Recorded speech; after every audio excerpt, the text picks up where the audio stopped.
Hi, everybody, and welcome back for another exciting week of Spanish grammar. So, during last chapter, in chapter 6, we discussed the preterite tense, the regular preterite, the preterite of cargar are verbs, and also those stem changing preterite verbs that only happen in the preterite sandal. So hopefully you're remembering those. If you need any assistance with those things, please go back and review the chapter 6 video. But this week we're going to add to that just a little bit and talking about some irregular preterite verbs. So just like in the present tense, the preterite has a lot of irregular forms. Okay, you of course can read about these in your textbook, but this video is just here to provide you with a little bit of a supplement.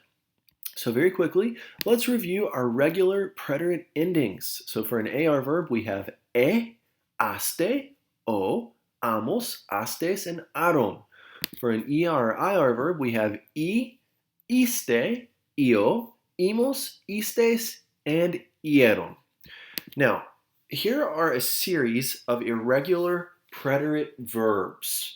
Each of these are irregular for different reasons, and I have them categorized in this order for particular reasons as well. Now, that being said, we're going to talk about each category individually, and you'll sort of understand why I have them in this order. So the verbs ir, ser, dar, and ver are irregular because they fall in what we call the verbos cortos category and short verbs. Hacer, querer, and venir all fall in the I group. Saber, poder, and poner all fall in the U group. Decir, traer, and conducir fall in what we call the J group. And then tener, andar, estar all fall in what I call the UV group. And we'll talk more about those in a moment. First, let's talk about what they mean. Ir is to go. Ser is to be. Dar, to give. Ver, to see. Hacer, to do or to make. Querer, to want. Venir, to come. Saber, to know. Poder, to be able to. Poner, to put or to place. Decir, to say or to tell. Traer, to bring. Conducir, to drive. Tener, to have. Andar, to walk. And estar, also to be. Okay, we've talked about each of these groups. We'll look at them individually. Let's start with the verbos cortos, our short verbs. Ir and ser actually have the exact same conjugation in the preterite tense, which makes them a little bit irregular and confusing because you have to pay attention to the context of the sentence to understand if you're saying to go or to be. We conjugate ir and ser as fui, fuiste, fue, fuimos, fuisteis, and fueron. Fui, fuiste, fue, fuimos, fuisteis, fueron. Okay? Dar, to give, we also conjugate in a similar way. We end up with di, diste, dio, dimos, distes, and dieron. And dar and ver are very similar in this case, just the d changes to a v. So vi, viste, vio, vimos, vistes, vieron. You can see that dar and ver are really not all that irregular. You can follow the endings here. Iste, io, imos, istes, ieron. Not terribly irregular. But ir and ser, you kind of just have to memorize these guys. That's the best way to learn. It's just to practice and memorize these. So I put these, ir, ser, dar, and ver, in the short verbs category. Fui, fuiste, fue, fuimos, fuistes, fueron. Di, diste, dio, dimos, distes, dieron. Vi, viste, vio, vimos, vistes, vieron. Okay. Next we have the I group preterite. Hacer, querer, and venir. This group has its own special set of endings with iste, o, imos, istes, and dieron. Notice there are no accents here, no accents, okay? As we look at the I group preterite, we're using these endings. We call this the I group because these verbs have a stem change, which involves an I. So hacer, our stem becomes is. Querer, it becomes quis. And venir, it becomes vin. Okay, so as you're looking at these, take your stems, is, apply them all the way down, quis, and vin, apply those all the way down. Add your endings, hice, hiciste, hizo, hicimos, hicistes, hicieron. Quise, quisiste, quiso, quisimos, quisistes, quisieron. Vine, viniste, vino, vinimos, vinistes, vinieron. The only one that is super weird here is hacer. Instead of becoming ico, which is what you would think it would be with a C and adding your O, the C changes to a Z here and it becomes iso. Iso. Okay, so make sure that you are familiar with these. Again, these are part of the I group. Okay, next we have the U group, also known as the UV group in some textbooks. So let's talk a moment to talk about just this first line here, the U group, saber, poder, and poner. These also have stem changes. I call them the U group because saber becomes soup, poder becomes pud, and poner becomes pus. You have the same set of endings up here as we did for our I group, I, iste, o, imos, istes, and dieron. So as you carry your stems down and you throw your endings on, you end up with supe, supiste, supo, supimos, supistes, supieron. Pude, pudiste, pudo, pudimos, pudistes, pudieron. Puse, pusiste, puso, pusimos, pusistes, pusieron. Okay? So you have all of these verbs. I'll teach you a trick for remembering things in a moment. And then also in this category, some books refer to this as the U group, others call it the V group. I call it the UV group because that's what makes sense to me. So tener, in this case, your stem changes to tuv. You can see a UV there. Andar changes to anduv, and estar changes to estuv. Again, you have the same set of endings as you had with your U group and your I group here in the UV group. So iste, o, imos, istes, ieron. Bring your stems down. Tuv, tuv, tuv. Anduv, anduv, anduv. Estuv, estuv, estuv. Carry those down and throw your endings on there. Tuve, tuviste, tuvo, tuvimos, tuvistes, tuvieron. Anduve, anduviste, anduvo, anduvimos, anduvistes, anduvieron. Estuve, estuviste, estuvo, estuvimos, estuvistes, estuvieron. Throw those endings on there and you end up with these. The weird group is the one here in the middle. Decir, traer, conducir. These have their own set of endings that are different from the I group, the U group, and the UV group. Recall, the I group, U group, and UV group used iste, o, imos, istes, and ieron. Here with our J group, these verbs use a different set of endings, all the same except for the they form here, the ellos, ellas, ustedes form. We still have iste, o, imos, and istes, but instead of ieron with an I, we have just eron. Okay, these are a part of the J groups. The J group, you can guess likely because our stems change and include a J. So decir becomes di, traer becomes trach, and conducir becomes conduj. So once we throw our endings on, dije, dijiste, dijo, dijimos, dijistes, dijeron. It is not dijeron, okay? There's no I there. Dijeron. This has its own special ending in the preterite. Dijeron. Traje, trajiste, trajo, trajimos, trajistes, and trajeron. Not trajieron, but trajeron. Conduje, condujiste, condujo, condujimos, condujistes, and condujeron. Not condujieron, but condujeron. Notice again, eron. Okay, so something that I do that often helps is we put this into a little song and group them accordingly. So you have fui, ti, vi, hice, quise, vine yo, supe, pude, puse yo, dije, traje, conduje yo, tuve, anduve, estuve yo. And depending on the course you're in, sometimes they're in a different order, the song is a little different, but you can see if you can memorize only the yo form of each of these verbs, it will be very easy for you to get to the other ones. If you know hice, you can get to hiciste, hizo, hicimos, hicistes, hicieron. If you know pude, you can get to pudiste, pudo, pudimos, pudistes, pudieron. Same with all these others. So one more time. Fui, ti, vi. Hice, quise, vine yo, supe, pude, puse yo, dije, traje, conduje yo, tuve, anduve, estuve yo. Fortunately, you're not in my in-person course because if you were, you would have to sing this song. Here's a little video for you of a teacher who made his students do this. So I'm going to play this for you and just give you a moment to listen if my Wi-Fi will cooperate with me. Action! Action! Attention! Live, live, live, live, live, live, live, live. Wait, beat. He say video. He say video. Who say superior? He ain't trying to do it, yo. Too bad, yo. Who though? Preterite, irregular, ahora yo te lo pruebo.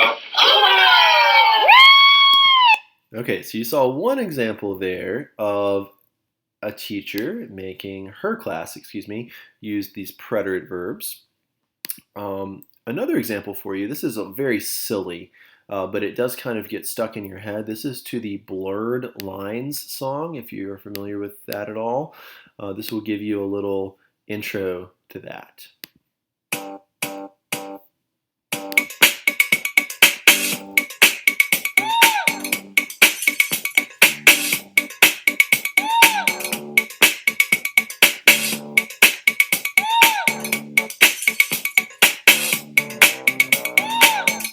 If you want to learn how to conjugate the irregulars of the preterite to our words, remember them. Remember they have stems. You have to practice them. Preterite irregulars. Okay, you need to know the endings and the stem, but they're irregular accents. You don't need them. Eliminate the accents. You don't need no accents. Please don't put no accents. And that's why I'm gon' practice irregulars. Undo this tooth, Vinis keys poos poot. Supi tracondu, you're irregular. Undo this tooth, Vinis keys poos poot. Supi tracondu, you're irregular. Undo this tooth, Vinis keys poos poot. Supi tracondu, you're irregular. Undo this tooth, Vinis keys poos poot. Supi tracondu. Under is undo, estar is estuve, tenor change to two, venir vin aser is querer quis, poner poder pus pud, decir traer ditra, conducir condu, oh I acentos. Okay, you need to know the endings and the stem, but they're irregular accents, you don't need them. Eliminate the accents, you don't need no accents. Please don't put no accents, and that's why I'm gon' practice irregulars. Undo this tooth, Vinis keys poos poot. Sup di tracondu, you're irregular. Undo this tooth, Vinis keys poos poot. Sup di tracondu, you're irregular. Undo this tooth, Vinis keys poos poot. Sup di tracondu, you're irregular. Undo this tooth, Vinis keys poos poot. Sup di tracondu. One thing I ask of you, don't forget Sir Ear in Darbitu. From undo, vestuve to tracondu. There are 4 others, but no stem for you. So conjugate them, but no accents too. I'll give you a nice beat you can practice too. Practice them even when it's not natural. I mean, it's all irregular. We could first start off with ear and ser and finish off with dar and ver. There are no stems, these you memorize. Here you go, time to give it a try. Fui se fue, fuimos fueron. Vivi se vio, vimos vieron. Didi se dio, dimos dieron. Irregular done, don't get confused, no accents. Those are the 4. Plus 12. Don't forget it. Himos vieron. No acentos.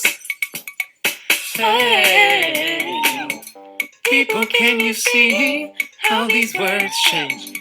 You can leave it be, or they will look real strange. Don't leave the ending, now add the stem. You're almost done. I always practice my irregulars. Undo this tooth, Vinis keys poos poot. Subditra condu, you're irregular. Anduvis tutu, venis kis pus put. Subditra condu, you're irregular. Anduvis tutu, venis kis pus put. Subditra condu, you're irregular. Anduvis tutu, venis kis pus put. Subditra condu. Okay, so hopefully you enjoyed that little video there and those clips. I love these videos because I think they help get all of these stems stuck in your head. Now, that being said, I do not like that the video did not include the little comment about the J group having a different group of endings. So instead of ieron, it's just eron. So dijeron, trajeron, condujeron. Otherwise, I really like those, and I think that they're great practice. So speaking of practice, if the best way to learn these is through memorization, there's an awesome site. It's called Conjugamos, Let's Conjugate. And you just go there /verb/136, and it gives you a whole bunch of just like a little conjugation machine where you can just type all these things in and practice. Drill and practice is a great way to learn these things, guys. So you may recall that ir is irregular because we say fui as the yo form, which means the to form has to be fuiste. Ellos and hacer. Hacer is also irregular. Let's sing our song. Fui, fuiste, fue. Fuimos, fuistes, fueron gives us our first line. If we go through our song, fui, di, vi, then we have hice. So hice would be the yo form. For the they form, we take our stem, is. We're going to add our I group endings, and we end up with hicieron. Hicieron. Okay? So you can go through and throw these on. Go ahead and take a moment. Pause your screen. I'd like for you to give the rest of these a try, please. Okay, now that you've had a moment to try, hopefully you're feeling confident. Ser is irregular. Fui was the yo form, which means that the we form should be fuimos. Comer is not irregular, right? Plain old preterite. Drop your ER, add back an EO ending, and you're good. Hablar is also not irregular. Take off your AR for Dr. Macion or she, Doctora Macion. Add back an O with an accent. Doctora Macion habló. Blake saw. Sing your song. Fui, di, vi. Oh yeah, vi's my yo form. The to form vi, viste, oh, and the he or she, vio. There you go. Throw it on there. Same with dar. Di is the yo form. The they form would be dieron. Nosotros saber, this becomes sup as our stem. We found out, supimos. Estar is part of my UV group, so estuv was my stem. In the they form, estuvieron. You and Riley, hacer, this is going to become part of the vosotros form. Hacer, my stem is is, and we should get hicistes. Okay? So the best way to learn these is through practice. Please check out Conjugamos. It's a great site. As we keep moving with more of our irregular verbs, you have 5 verbs to choose from here in your word bank. Dar, to give. Estar, to be. Ir, to go. Tener, to have, and ver, to see. Below these, let's type their stems. So dar becomes di. Estar becomes estuv. Need to make this a little bit bigger for you. Estar becomes estuv, ir becomes fui, tener becomes tuv, and ver becomes vi. Okay, so as we think about this, Alicia me blank su libro favorito. Alicia, to or for me, blank her favorite book. She gave me her favorite book, be me her favorite book, went me her favorite book, have me her favorite book, or saw me her favorite book. Hopefully you're saying she gave me, so we're going to use dar. In the she form, if we go back up, di was my yo form. If we go all the way back here to di, you can see that the he or she form should be dio. So she gave me, Alicia me dio su libro favorito. We blank to the movies. We blank to the movie theater in order to see a movie. We went, hopefully you're saying.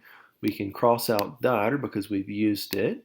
We went, if fui is the yo form, to say that we went, again, go back to your verbos cortos, and we're going to say we went, fuimos, in the we form. So nosotros fuimos. Go ahead and give these a try for me, please. Pause this. Okay.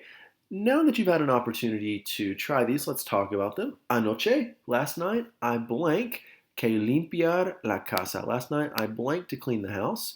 We're going to say I had to clean the house using tener. The yo form is tuve, and the stem is tuve. The yo form would be tuve. What blank you on TV last night? ¿Qué blank tú en la televisión anoche? What did you see? If ver is to see, vi would be my yo form. My tu form should be viste. And yesterday, Pablo and Jose blank enfermos to say that they were sick. We're only left with estar. Our stem is estuve. If we go back and find our UV group and the endings, we're going to see ieron would be the they form. So we should end up with estuvieron. Okay. Hopefully you are feeling good about these things. If not, remember you always have more time to practice. Now, there are some verbs that change meaning between the present and the preterite. So for example, you learned the verb conocer in Español uno, which means to know, as in to know a person. Whenever this verb is conjugated in the preterite, rather than meaning to know, it means to meet. Okay, so instead of I know Draco Rosa, yo conocí a Draco Rosa. I met Draco Rosa. Okay, so conocer in the present means to know or to be acquainted with, whereas in the preterite it means to meet. Same thing with poder. In the present, it's to be able to or to have the ability to, whereas in the preterite it's more so translated as I managed to do something.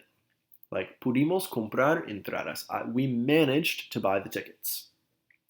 On the flip side of that, when you throw a no in front of poder, no poder in the present means I was not able to. Whereas no poder in the preterite means that you failed to do something. So no pudiste terminar tu tarea. You failed to finish your homework. No pudiste terminar tu tarea. Querer with a no in front. No querer in the present is simply not to want.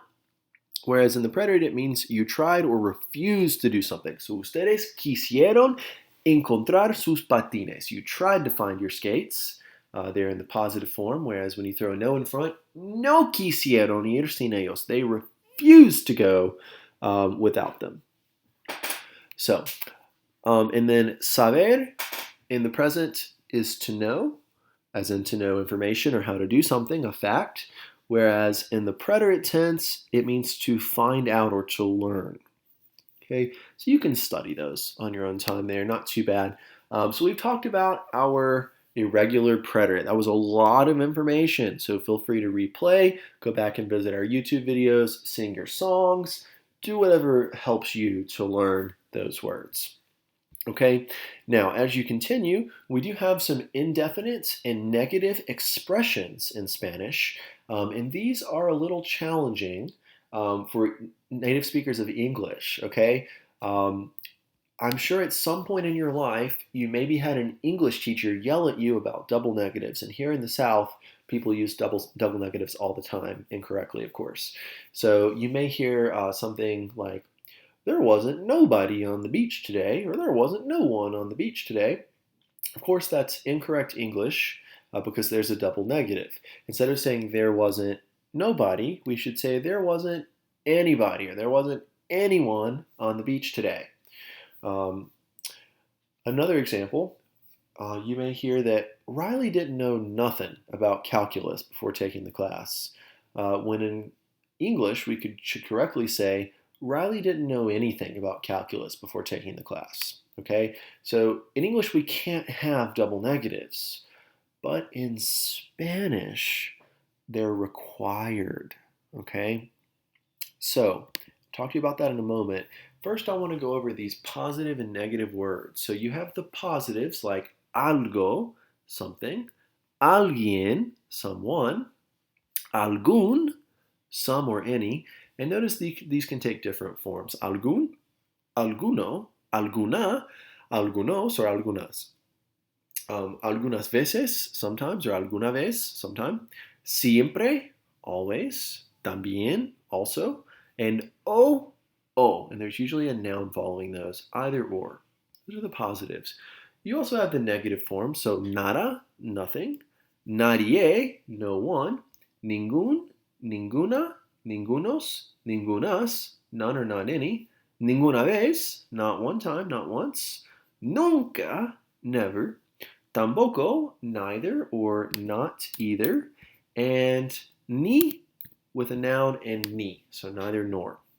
These are your affirmative and negative words.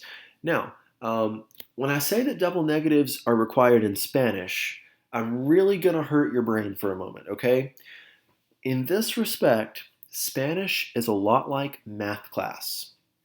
And you may have learned that what happens on one side of the equal sign also has to happen on the other side of the equal sign. Okay? So, once you have a negative in your sentence, all other words in the sentence are also going to become negative.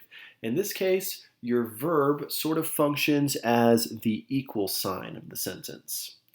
Now, when you do have a negative, these typically show up either immediately after the verb or at the very end of a sentence. So I'm going to give you an example with both a positive and a negative and how those work in Spanish. So take a look here. It tells you that María conoce a alguien en la fiesta también. So María knows someone at the party also. In this case, you're saying she knows, which is positive. Okay, so there's my positive at the beginning. There's an equal sign. And then everything else in the sentence is also going to be positive because there was a positive at the beginning. She knows someone also. So someone and also, we used our positive words. Okay, now, if we say that María no conoce, she doesn't know, we have a negative. Oh, there's our negative at the beginning.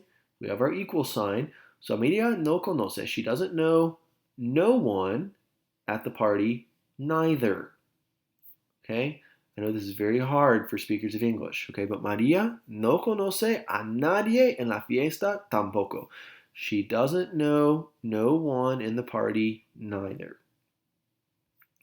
So, again, you had a no at the beginning of your sentence. Your verb in this case is functioning as your equal sign, which means everything else after your verb is going to be negative. So that's why you ended up with nadie and tampoco, with neither and no one. Okay, you're using negative words there. Here's another example for you. Now, in this case, when the negative expression precedes the verb, in our previous examples, the no one and the neither came after your verb. In the case that you don't necessarily have a no, but your negative comes in the front, it goes before the verb. So, nunca fuimos a la playa con la familia Smith. We never went to the beach with the Smith family. This is not terribly difficult for native speakers of English. Usually you just have to know the word never is nunca and throw it in front of your verb. We never went. This is the same as what we do in English, so it's not too bad usually. Okay, another example, a nadie le dimos las toallas. So again, to no one did we give the towels. We gave the towels to no one. Okay, in this case, your nadie comes in front of your verb. And there's no reason to say no, never we went to the beach, or no, no one we gave the towels, right? Just like in English. So don't make these too hard. A nadie le dimos las toallas. To no one were the towels given. You also can rewrite it, no dimos las toallas a nadie. And there should be a le in there because of the a nadie part. Okay. Same type of thing. We use the phrases nadie and alguien to refer to people.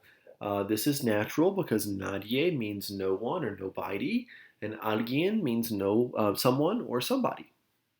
So typically these are accompanied by the personal a when they're used as the direct object in a sentence. For example, in the question we have viste a alguien ayer nadando en el mar. So did you see?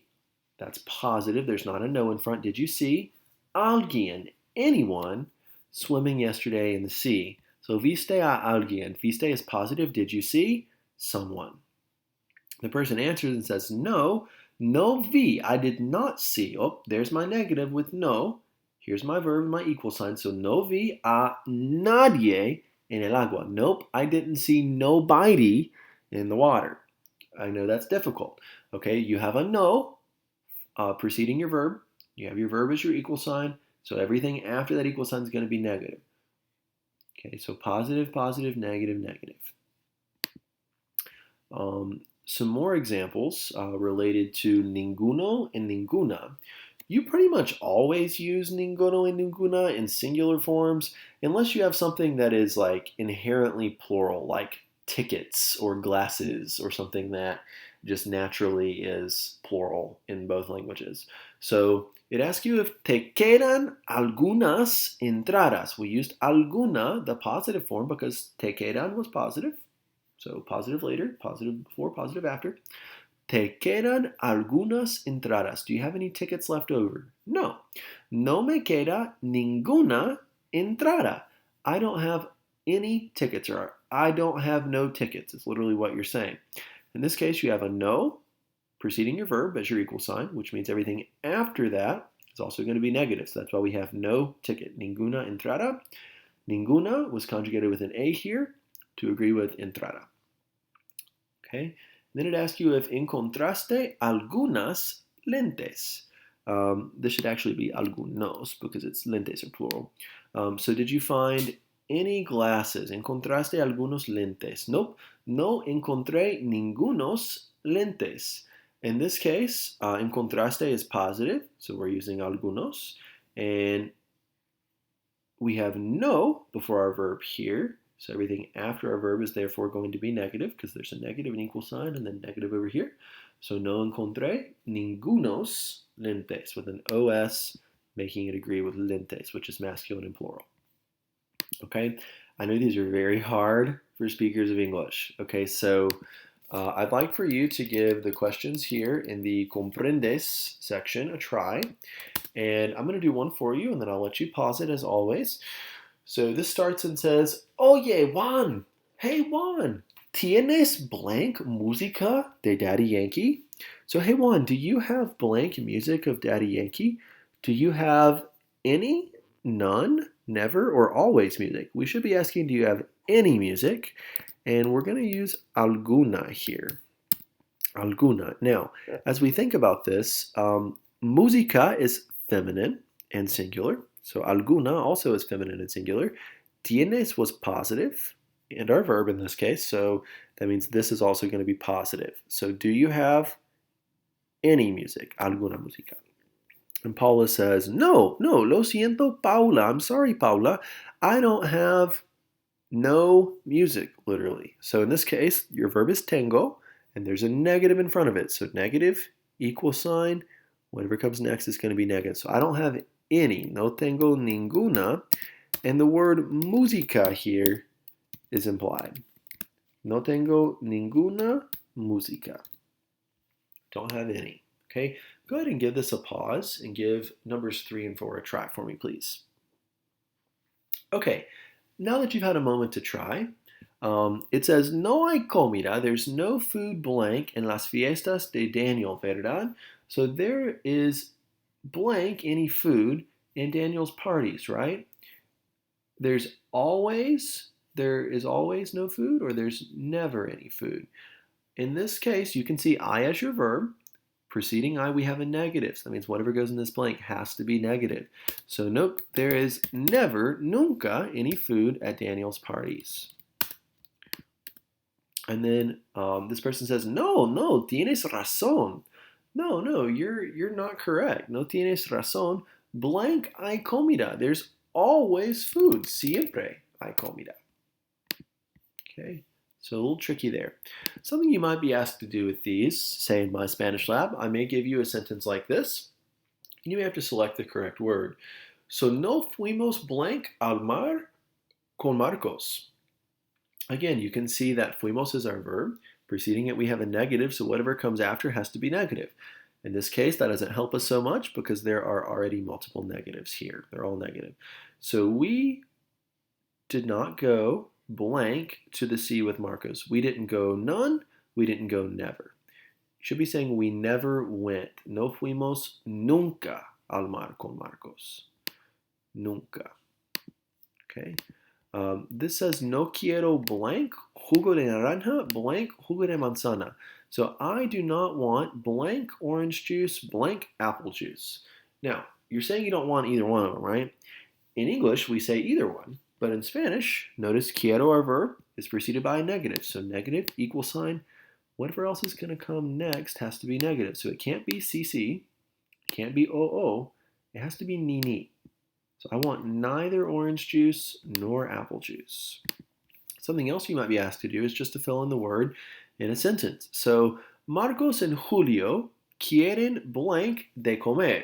So Marcos and Julio want blank to eat. They want something to eat. Notice querer is our verb. It's positive. They want, not that they don't want, they want. So if you go back and find our expressions here, they want something. We should say that they want algo de comer, something, algo. Okay, if you look at the next one, no hay blank libro interesante aquí. There is not blank book that's interesting here. So you're trying to say there aren't any interesting books here. I is our verb, our equal sign. Before that, we have a negative, a no. Whatever comes after must be negative. So we're saying there are not no interesting books here, literally. So if we go back and find none or not any, we end up with ningún, ninguna, ningunos, and ningunas. So as we go back here, almost lost my spot, sorry. We go back here, no hay ningún libro interesante aquí. There's not a single interesting book that's interesting here. So hopefully you're starting to feel better about these negative expressions. We've now talked about the irregular preterite and positive and negative expressions. We're going to move on to double object pronouns, which honestly are pretty easy in comparison to everything you've been learning so far. So I want to flash back for a moment to Español Uno, where you learned about your direct object pronouns and your indirect object pronouns. Remember, your indirect object pronouns are translated as to or for and something else. These often appear in front of gusta, so me, te, le, nos, os, and les. To or for and a person. Our direct object pronouns are often translated as it or them, and typically appear as lo, la, it masculine, it feminine, or los and las, them masculine and them feminine. These are how you commonly see those. Okay, now we have these in English as well, and we use these object pronouns usually to shorten our speech. So for example, hey, will you get me a towel? Yeah, I'll get it for you. Okay, so notice rather than saying I'll get a towel for you, we said I'll get it. We shortened a towel to it. Hey, would you bring me some snacks? Yeah, sure, I'll bring them for you.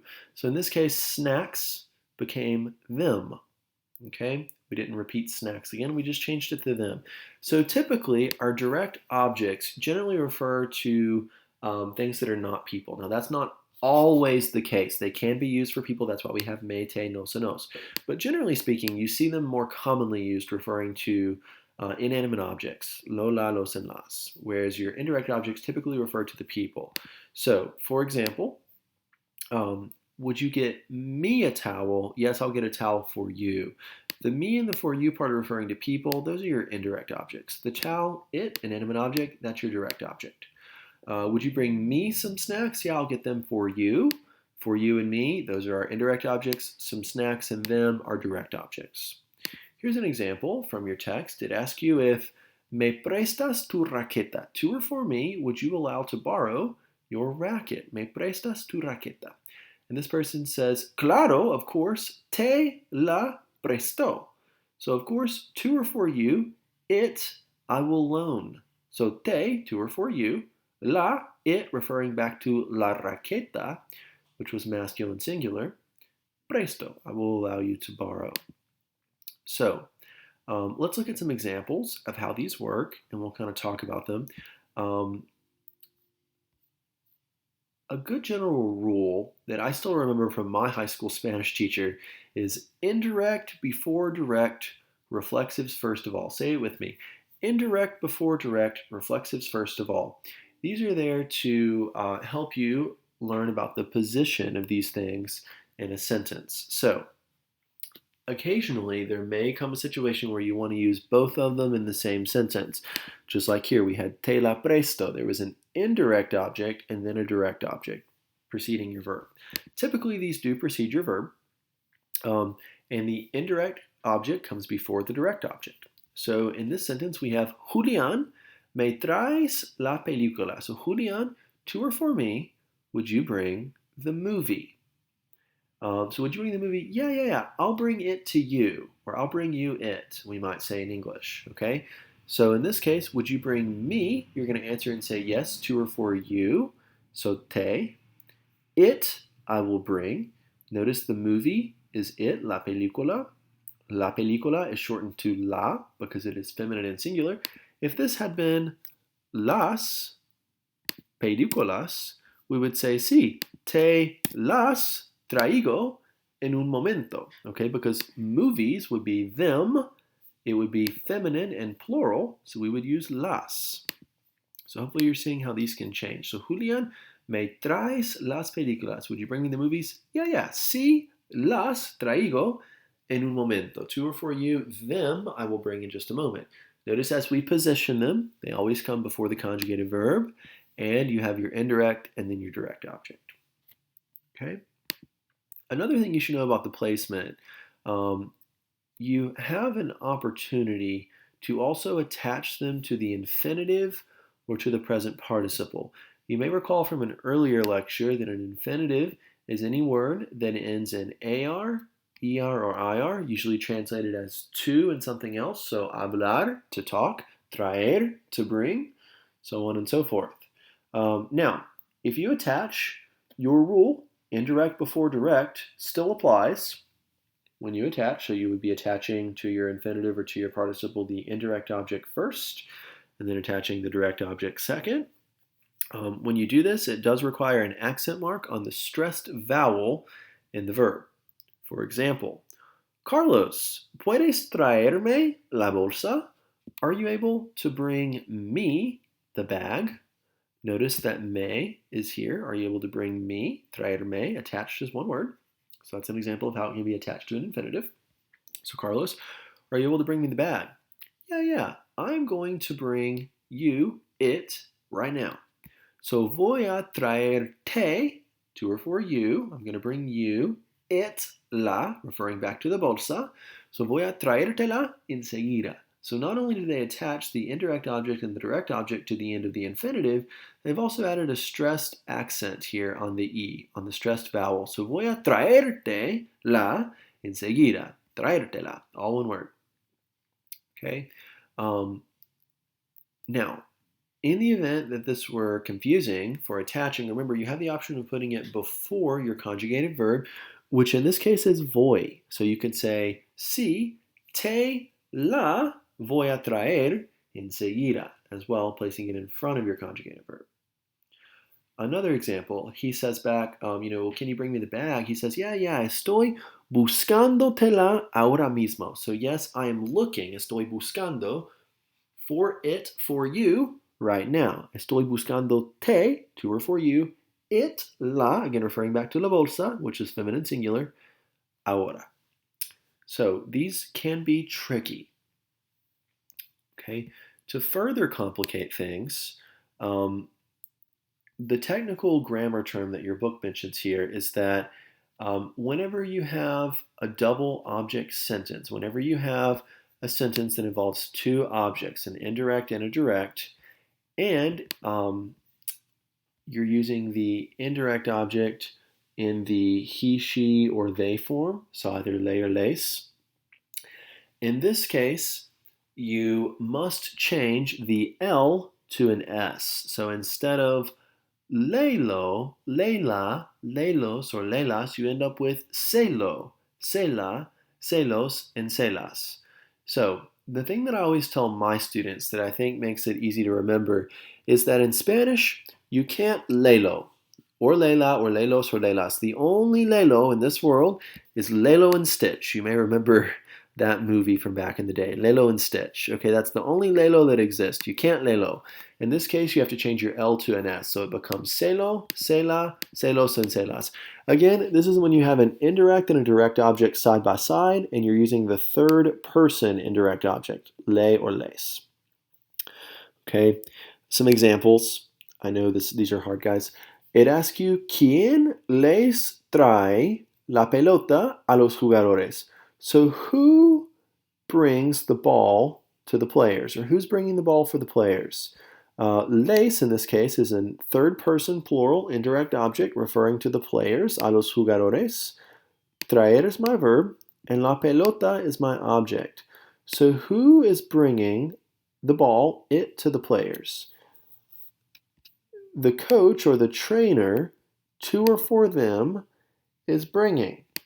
Now, in this case, we're saying that the coach, to or for them, referring back to the players, so we are using les, the coach, to or for them, it brings. Now, remember your ordering of things. Indirect object, the one about people, before the direct, the one about inanimate objects.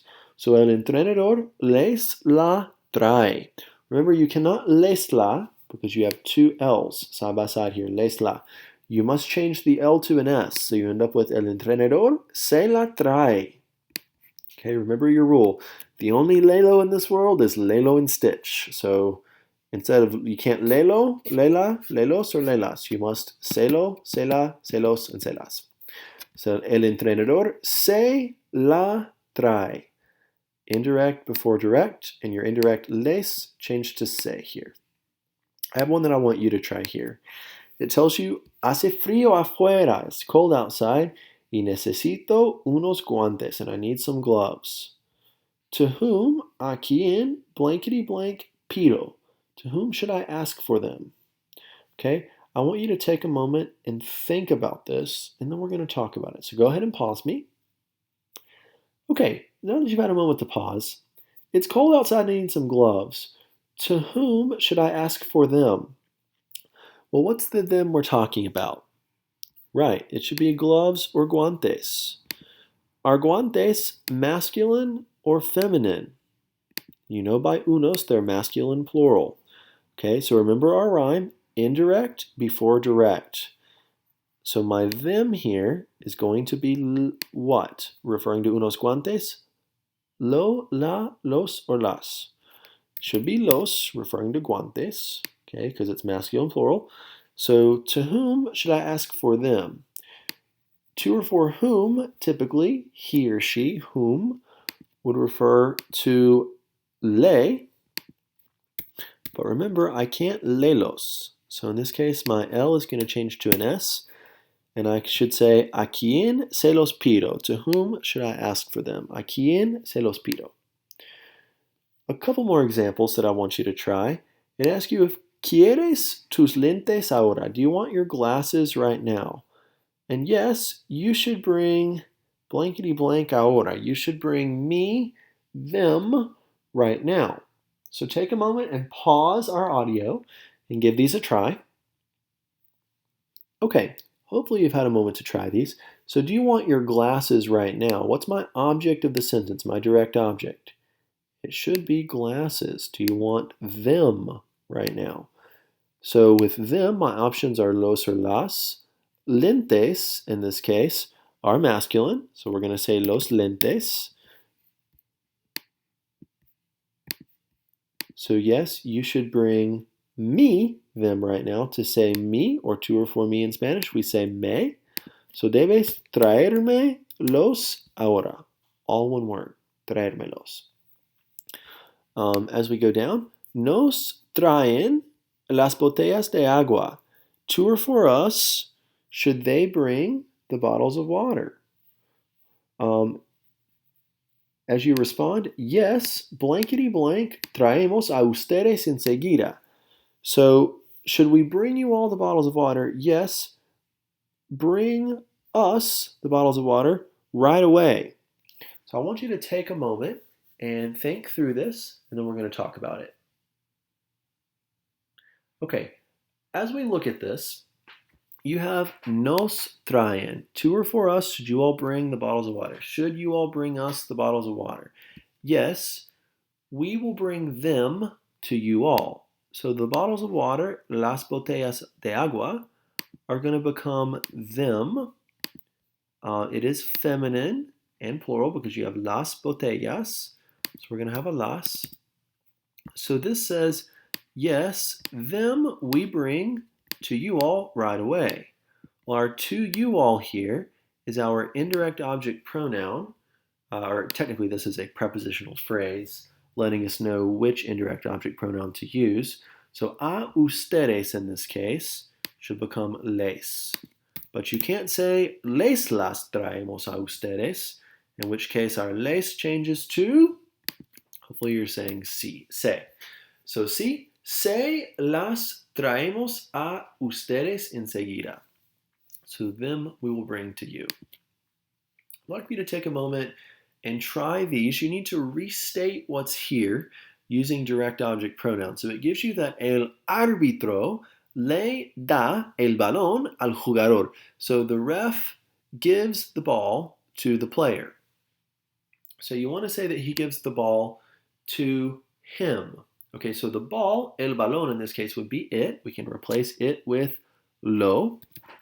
To the player, in this case, is going to be to or for him or le.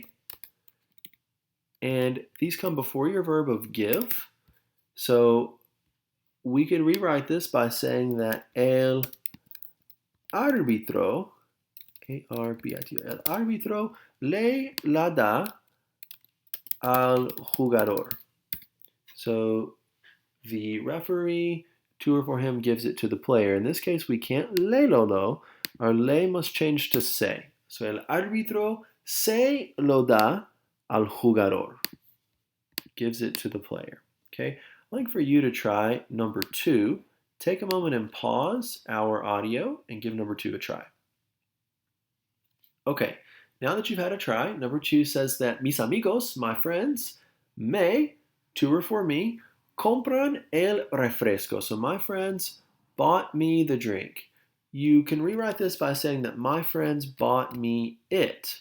So mis amigos, my friends, to or for me, me, it, the soft drink, lo, because soft drink was masculine and singular, so me lo compran. My friends buy it for me. In this case, you add your indirect before your direct. Of course, all of these come before your conjugated verb. So mis amigos me lo compran.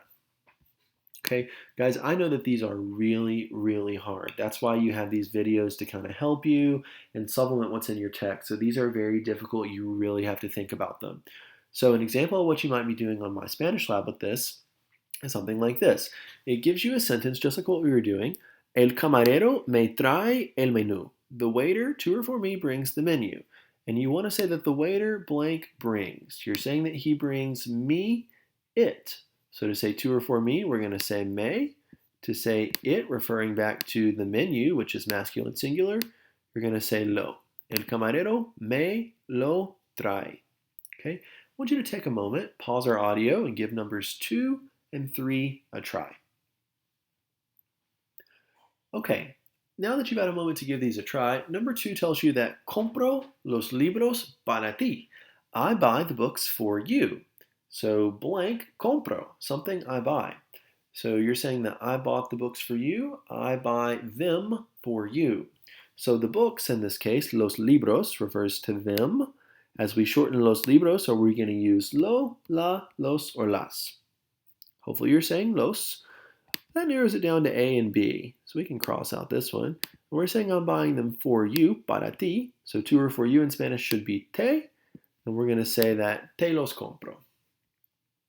Number 3, le escribo una carta a mi novio. So to or for him, I write a letter to my boyfriend.